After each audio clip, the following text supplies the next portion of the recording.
First,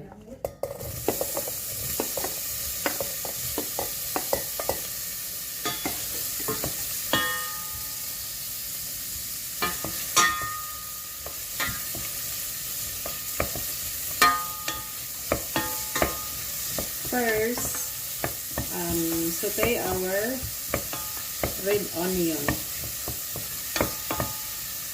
By the way, here are the ingredients. Gagawa tayo ng beetroot soup. Ayan. So, let's go back sa ating isusute na red onion. Must be red onion kasi ang soup na to is ano siya, reddish.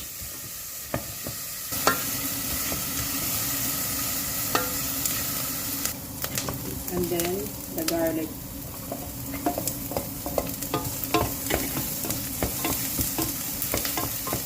Just a stir fry. Ganito lang yan ka-purple. Yan. Pag medyo magsabay na mag-brown na yung garlic at saka yung onion, saka natin ilalagay yung other remaining ingredients. Yan, nakikita nyo ka-purple, oh. Yung onion, nag-start na siyang mag-caramelize. Yan yung masarap na flavor ng onion. At at the same time, yung garlic, medyo mag-start na rin na mag-brown konti. And then, ilagay na po natin ang ating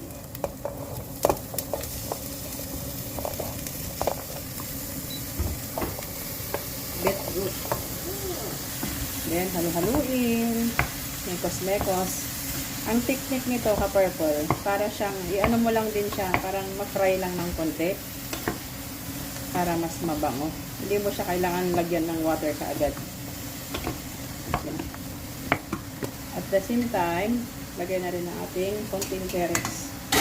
Optional lang yung carrots, ka-purple. Pwede rin kamatis kung wala kayong carrots. Tapos natin ng pepper, crushed pepper.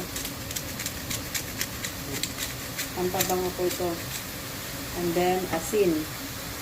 Then, pinch. Yan. Halo-haluin lang. Ayan, medyo okay na siya ka-purple. Then, lalagyan na natin ng water. Yung dalawang, ganun karami, lagyan natin ng 2 cups of water. Then, i-boil natin siya ng 15 minutes.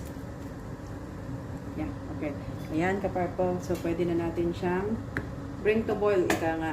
Then, i-close natin siya. Then, wait for 15 minutes. Ayan, ka-purple. Ito na siya, oh. At kumukulo na siya. So, start na natin ng 15 minutes. Start.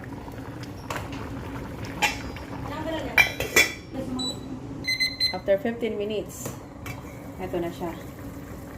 O, diba? So, let's see. Atin obserbahan. O, tignan niyo ang kulay niya.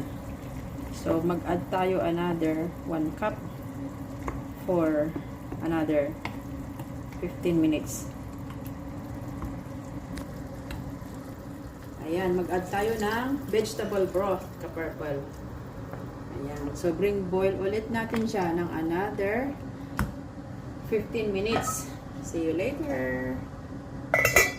Ito na, ka-purple. After another 15 minutes. So, total 30 minutes ito na binoil. So, tikman na natin. Kuha tayo ng isang piraso.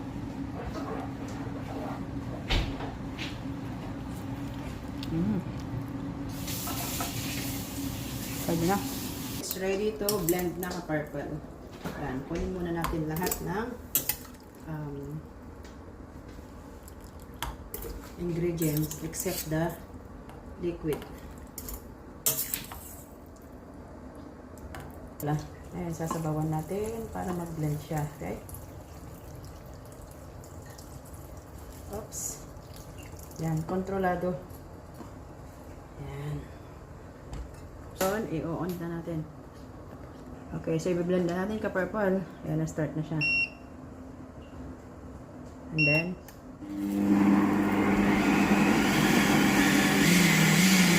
i-blend. Ayan, ka-purple, oh. Oops. So, okay na siya. So, yan. So, ganito na siya ka-purple. O, diba? Very smooth. Ayan. O, diba? Pause na.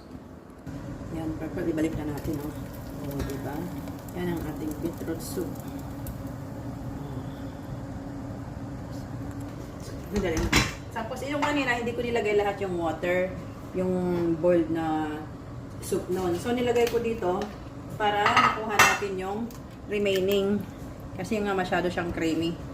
Ayan na siya, ka-purple. Diba? Oh, ito na siya. Ganitong texture. Pag pinarihit mo pa yan mamaya, yun na yung ano. So, mamaya pag nirehit natin, saka natin ilalagay mo.